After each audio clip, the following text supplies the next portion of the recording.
Hey, this is Bill Coyne again at 180 Personal Training Studios, and today we're going to cover how to get the glute maximus activated. So in the last video we covered getting the glute medius activated in order to work up to more complex movements, and once you get the glute medius working, I'm going to go ahead and work on getting the glute max working. So let's go ahead and get into it. Okay.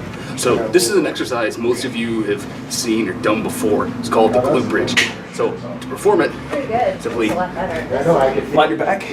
You're going to bend the knees, bring the heels back towards the hips. Before any motion occurs, we're going to squeeze the glutes together, get them as tight as you can. Then, once the glutes are tight, drive through the heels to hip extension, keeping the glutes contracted as hard as you can the entire time. Hold it for just a sec, and then come back down. Again, keeping the glutes as tight as you can before any motion occurs. Bring the hips up, drive through the heels to hip extension, right back down.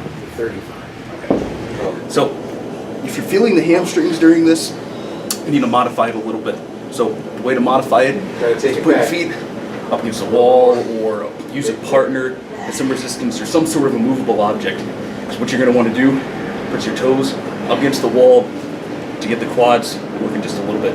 So, press the feet straight against the wall, and then tense the glutes up again, and then begin to come up into hip extension, and right back down, keeping the glutes tight through the whole movement, pressing the toes against the wall, coming up to hip extension. Another key point for this is that the whole movement is maintaining a neutral spine, not letting the back move around at all, keeping the lumbar spine in a neutral position, keeping that midsection tight as you work through hip extension.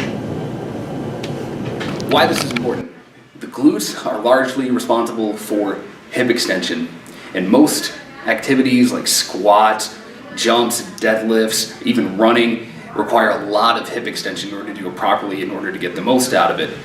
The issue I see with a lot of trainees and my clients when they first come to me is they don't know how to generate power through their hips. They're generating power through the back. They're using their spine and their spinal erectors to move the weight rather than their hips.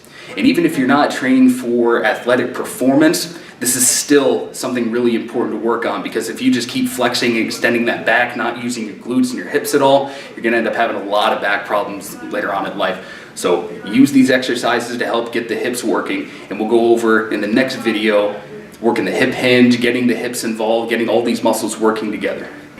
Hey guys, it's James Silva here, and if you have any other kind of questions for Bill here, you can go under 180pts.com, go under the trainer tab, Bill Coyne. You can find his contact information there. Shoot him a question whenever you feel like.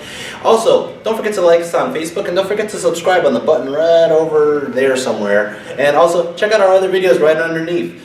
Alright, see you guys in the next video. Peace. Good job, Bill.